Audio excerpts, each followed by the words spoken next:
स्वप्न साकारले पहाटे पाहिले नावना त्याला काय नवे वेगळे मांडले सोहळे तुझसाठी हो हो मिळावे तुझे तुला आसही ओठी कोणी कुठे बांधल्या रेशीम गाठी जुळून येते रेशीम गाठी आपुल्या रेशीम गाठी जुळून येते रेशीम गाठी रेशीम गाठी.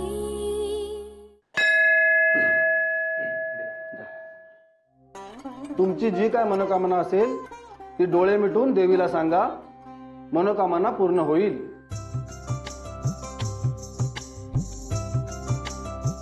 हे घ्या, आपापलं कुंकू लावून घ्या.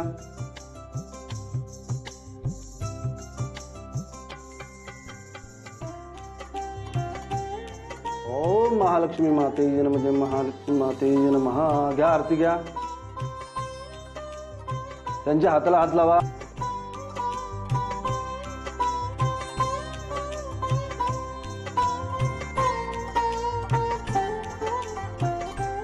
ओम महालक्ष्मी माते नमः. ओम अंबे जगदंबे माते नमः.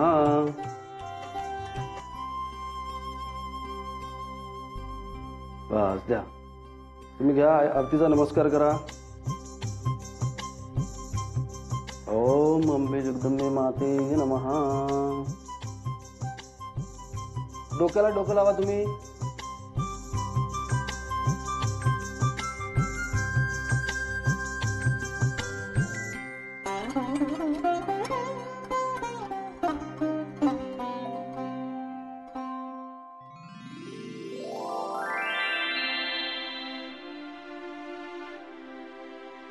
नमस्कार. या.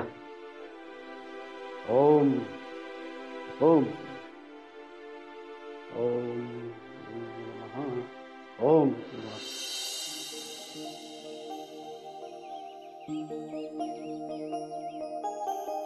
तुला सांगू मेघना, आपली साक्षी ना साक्षी रोज पडायची अगं. म्हणजे लहान मुलं धडपडतातच, त्यात काही एवढं विशेष नाहीये, पण ना हिचं किती वेगळंच होतं. उठता बसता पडायची. हो की नाही रे अमित, आठवत आहे ना? पण मग मीच विचार केला, आपण की नाही दिवसातून एकदाही कुलदेवतेचं स्मरण सुद्धा करत नाही. चुकतच आपलं. पण मग ठरवलं आता तसं करायचं नाही. मनातल्या मनात का होईना पण देवाची आठवण काढायची. आणि तुला सांगते मेघना, साक्षी पडायची थांबली अगं. हो की नाही रे अमित? नाही नाही नाही, यामुळेच हे सगळं झालं असा मी काही दावा करत नाही. कदाचित तो योगायोग सुद्धा असेल. ते म्हणतात ना की बोला फुलाला गाठ पडली असेल तसं. पण माझं असं म्हणणं आहे की समजा केला नमस्कार तर काय फरक पडतो? त्याने नुकसान तर होणार नाही ना, पॉझिटिव्हच वाटेल ना, करावा. पण तेव्हापासून मी आणि विजया आम्ही दोघेही जण दिवसातनं एकदा का होईना पण देवाच्या पाया पडतो. आणि आदित्य, मला सांग, आपल्यापेक्षा वयाने मोठ्या असलेल्या व्यक्तीसमोर किंवा अशा एखाद्या पवित्र शक्तीसमोर आपण जेव्हा नतमस्तक होतो ना, तेव्हा आपलं ते इगो गळून पडलेले असतात. आणि त्या इगोमुळेच तर भांडणं होतात ना. त्या क्षणी ते इगो मंद होऊन जातात. इट्स अ ग्रेट फिलिंग आहे. आणि मला काय वाटतं ना, आपण पूर्ण श्रद्धेने एखादी गोष्ट मागितली ना ती आपल्याला मिळतेच. हा आदित्य, तू काय मागितलंयस?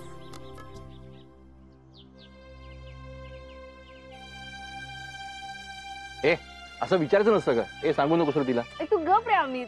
सांग ना आदित्य, काय मागितलंयस? मी म्हणालो की मेघनाच्या मनात जी इच्छा असेल ती पूर्ण होऊ दे.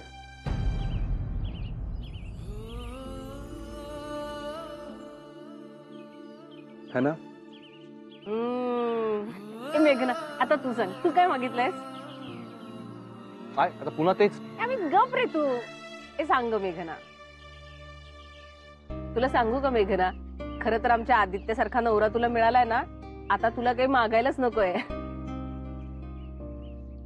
आमचा आदित्य म्हणजे एकदम कूल आहे. तुला सांगू का, आपल्याकडून अशी मोठ्यात मोठी चूक जरी झाली ना तरी आदित्य कधीही चिडत नाही. खूप समजून घेतो आपल्याला आणि न चिडता शांतपणे आपल्याला आपली चूक तर समजून देतो आणि आपल्याला वाईट पण वाटत नाही. है ना आदित्य? म्हणून तुला सांगते, आधी नवरा मिळाला ना, आता काहीही मागायला नकोय तुला. रिअली. असं काही नाही विजय. अगं प्रत्येकाचं काहीतरी मागणं असतंच ना. तिची स्वतःची काही स्वप्न असते. शिकायचं असेल किंवा काही मिळवायचं, अचीव्ह करायचं असेल आयुष्यात. ए मेघना, आता तुला खरंच सांगायला हवं काय मागितलंयस ते. आणि ए, खरं खरं सांगायचा, फेकाफेकी नाही करायची. सगळ्यांसाठी आनंद मागितलाय. ए नाही नाही नाही नाही, चल चल चल. सांगायचं असेल तर नको सांगूस, काही हरकत नाही. ए, काय रे अमित? ए नाही ग, सांग. अरे असं काय म्हणजे? त्या दोघांमधलं काहीतरी सिक्रेट असेल ना. आणि असं म्हणतात की बाबा आपण जे मागितलंय ते सांगितलं की मिळत नाही बाबा, असं मला माहित नाही, असं म्हणतात.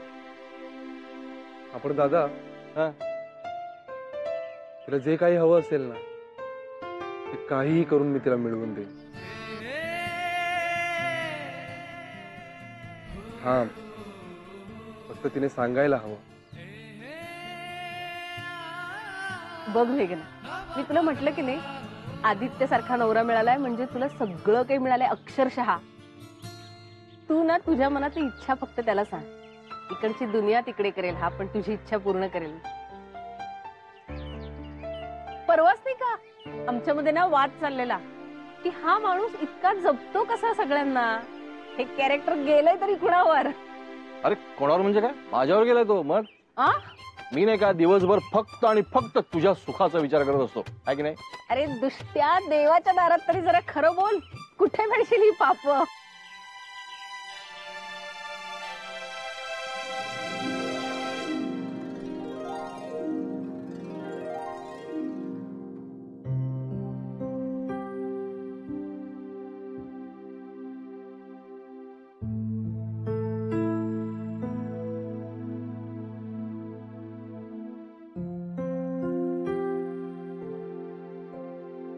केवढेसे असतो ना आपण या विशाल आकाशासमोर, तरी किती हट्ट करत असतो, मी करत असतो.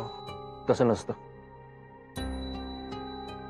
त्या आकाशाचा अंश आपल्यामध्येही असतो, त्यामुळे आपण लहान असतो. आधी बाप आणि मुलगा यासारखं नातं असतं ते. काय रे, आज एकदम फिलॉसॉफिकल झालंस? लग्नानंतर जबाबदार वगैरे झालंस की काय? तसं काही नाही रे. लग्नानंतर मुलाच्या पण आयुष्यात उलथापालथ होतेच ना. होतेच ना, नक्कीच होते. मुलगी माहेर सोडून सासरी येते म्हणून तिची जास्त चर्चा होते. शेवटी लग्नामुळेच आयुष्याला पूर्णत्व येतं ना.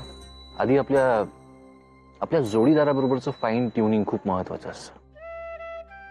कधी कधी तारा क्षणार्धात जुळतात, कधी न भांडता न रागवता संयमाने त्या जुळवून घ्याव्या लागतात.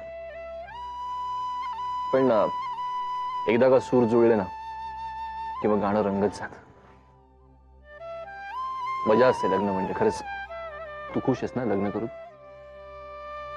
म्हणजे आपलं बोलणं झालं नाही म्हणून विचारतोय.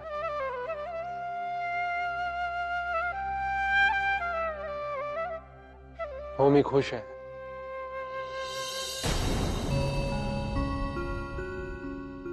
मेघना मला खूप आवडते. साधी, सरळ, निर्मळ. इनफॅक्ट ती मला आवडते म्हणून तर लग्न केलं तिच्याशी. दादा, आय एम रिअली हॅपी.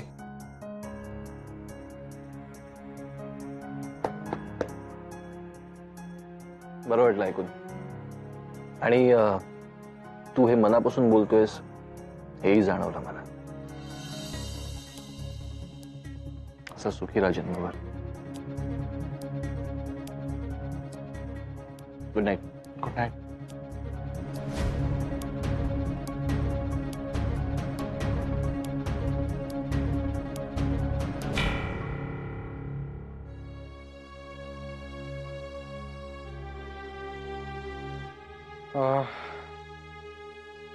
तुझ्याशी थोडंसं बोलायचं होतं.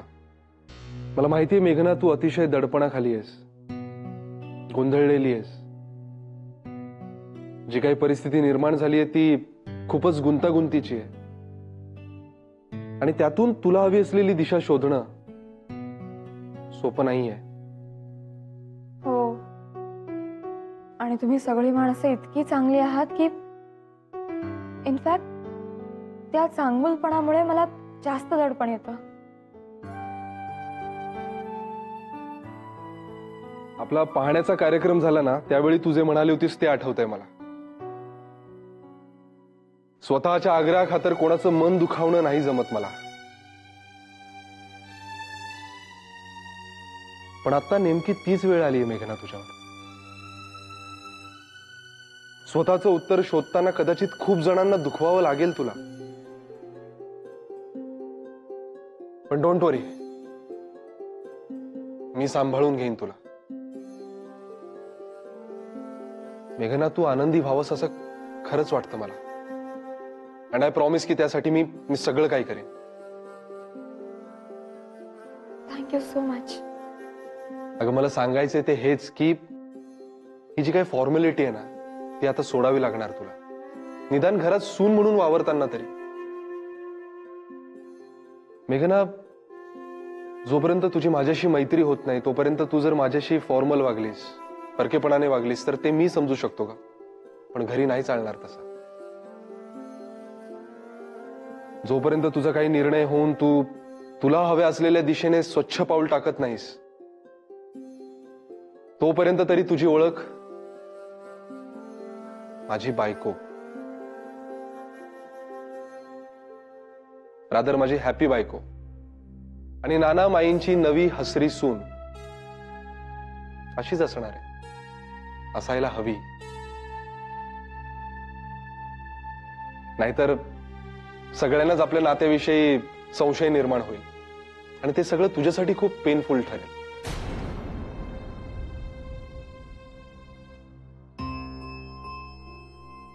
कळतंय मला आणि पटतंय सुद्धा. मला तसा प्रयत्न करावा लागेल आणि घरात म्हणजे किचन मध्ये काम करण्याचा तेवढा कॉन्फिडन्स नाहीये माझ्यात. घरी कधी अंगावर जबाबदारीच नाही पडली ना. अगं, त्याची काळजीच करू नकोस तू, मी एक्सपर्ट आहे. वेळ लागली ना तर मी मदत करेन. आपण तशी वेळ कधी येणारच नाही, कारण मला खात्री आहे विजया नक्की मदत करेल तुला, सांभाळून घेईल तुला, कारण माईने विजयाला सांभाळून घेतलंय. आणखी एक गोष्ट,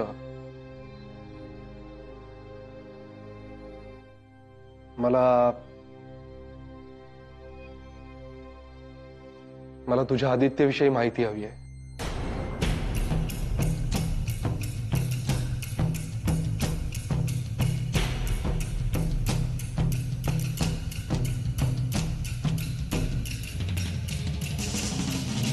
आय मीन, आत्ताच सगळं सांग असं नाही म्हणत आहे मी, पण सांगशील ना?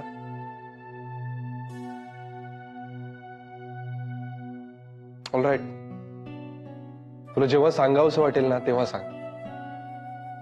Okay, good night.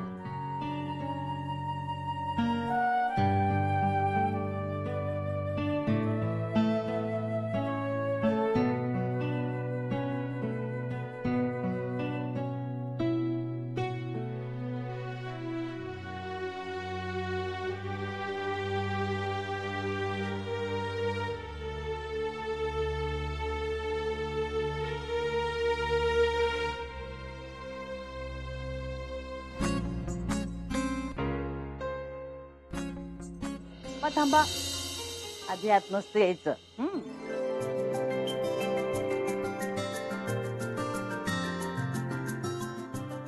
या आत या, मागे वळून बघू नका.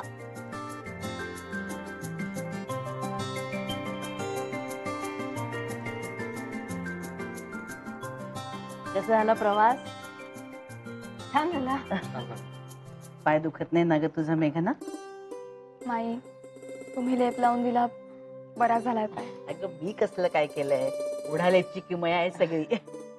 पण अजूनही फ्रेश नाही दिसत आहेस तू. नाही म्हणजे पाय बरा वाटला ना तरी लगेच हालचाल करू नकोस. आराम कर अजूनही. हा जा बाळ आराम कर. बर दर्शन कसं झालं? मस्त झालं माई. हो ना. हो आणि तुम्हाला आणि नानांना खूप मिस केलं हा आम्ही. बरं मी काय म्हणते माई, आम्ही ना खूप दमलोय अहो प्रवास करून. आणि जर आम्हाला थोडासा आलं घालून चहा मिळाला ना तर लबाड. गाडीचा आवाज ऐकवायलाच आधण टाकलंय मी. जा फ्रेश होणे, गरमागरम चहा देते. अरे देवा, महत्वाचं सांगायचंच राहून गेलं. काय ग माई? काही नाही, मी नंतर सांगते त्यांना. जा जा तू पण फ्रेश होणे. पण चहा आणते गरम.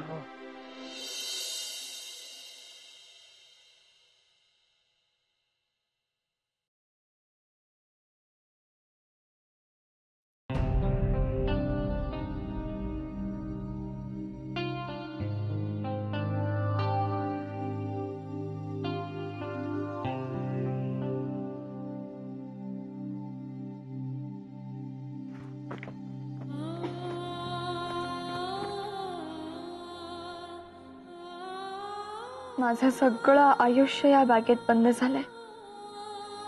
जी वावरतीये ती फक्त माझी सावली आहे.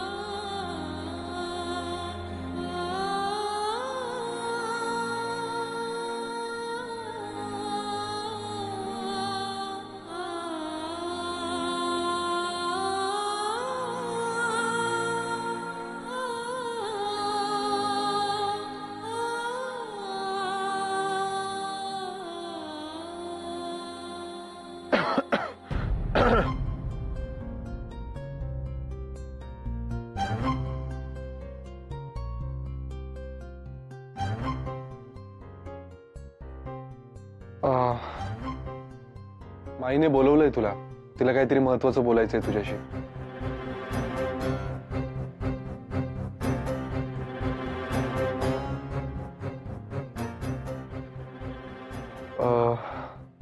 आज संध्याकाळी आपण बाहेर जाऊया. नको ना प्लीज. जाऊया. तुझ्या आदित्यबद्दलच काहीतरी काम आहे.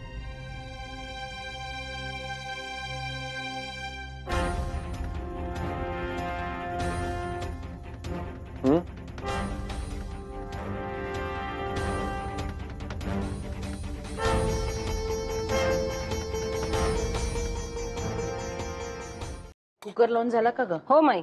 बरं चल आता कणिक दे, मी पटकन पोळ्या करते आणि एकीकडे भाजी टाकते. भाजी झाली सुद्धा. हा हो आणि आज तुम्ही काहीही करायचं नाहीये. मीच आता गरम गरम पोळ्या करते आणि तुम्हाला पानात वाढते. माई तुम्ही शिकवले ना तसं मस्त टोमॅटोचं सार केलंय आणि कोशिंबीर पण केलीये. 5 मिनिटात पानं घेऊया. द्या मी घेते पानं. अरे वा, म्हणजे दोन्ही सुनांनी मला गोड धक्के द्यायचं ठरवलंय तर. चला म्हणजे माझा निर्णय अगदी बरोबर आहे. निर्णय? मला आदित्यने सांगितलं आज माईंना काहीतरी सांगायचंय, बोलावलंय म्हणून. हो. काय सांगायचंय? एक निर्णय सांगायचा. तुम्हा दोघींना मिळून सांगायचं. कसला निर्णय माई? काय झालंय?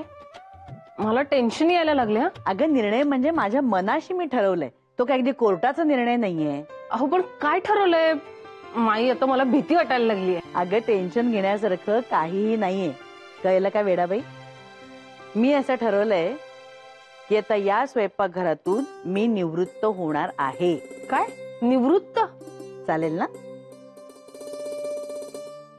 माई आता मी जाम कन्फ्युज व्हायला लागले. अच्छा, म्हणजे तुला असं म्हणायचंय का की संसारी बाई स्वयंपाकघरातून कधी निवृत्तच होऊ शकत नाही? तसं नाही हो माई, पण आता ह्या एरियामध्ये मी पाऊलच टाकणार नाही असं तुम्ही ठरवणार आणि तुम्हाला ते जमणार कसं शक्य आहे? हो पण ठरवलंय ना आता.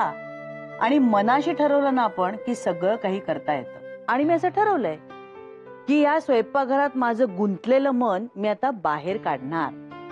आणि म्हणजे तुमच्या आजूबाजूला मी असेनच, पण या स्वयंपाकघराची जबाबदारी आता तुम्हा दोघींवर. हे राज्यही तुमचं आणि सत्ताही तुमचीच. पूर्ण स्वातंत्र्य, पूर्ण सत्ता.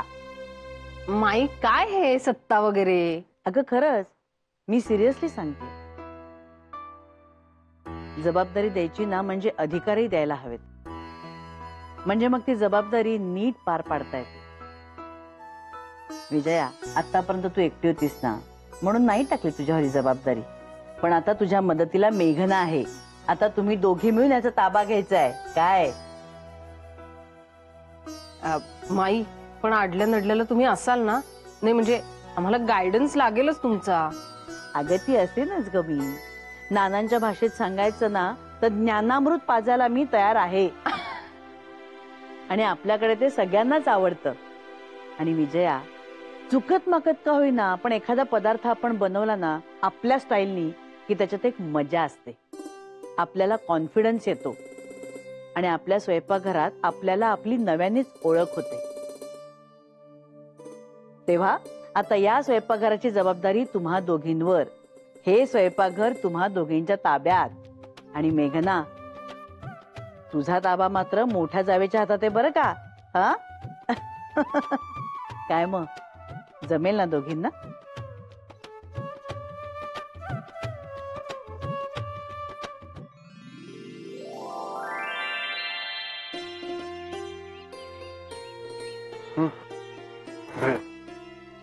तुला आवडते ना?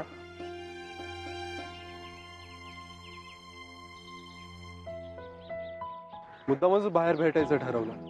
काय ना, सगळ्याच गोष्टी घरात मोकळेपणाने नाही बोलताय. हो, आणि त्यात माईंनी तो डिसिजन घेतलाय त्याची खूप भीती वाटते मला. त्यांनी ते मेघना, आपण त्याविषयी नंतर बोलूया. काय ना, मला आणखीन काहीतरी महत्वाचं बोलायचं. काय? मला तुझ्या आदित्यविषयी बोलायचं होतं.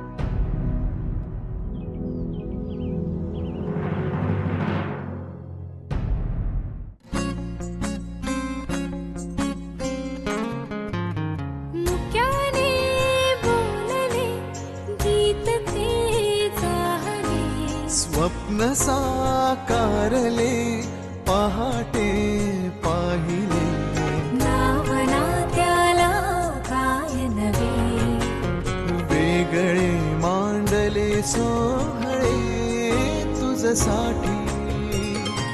हो हो मिळावे तुझे तुला आसही ओठी, कोणी कुठे बांधल्या रेशीम गाठी, जुळून येते रेशीम गाठी, आपुल्या रेशीम गाठी, जुळून येते रेशीम गाठी, रेशीम गाठी.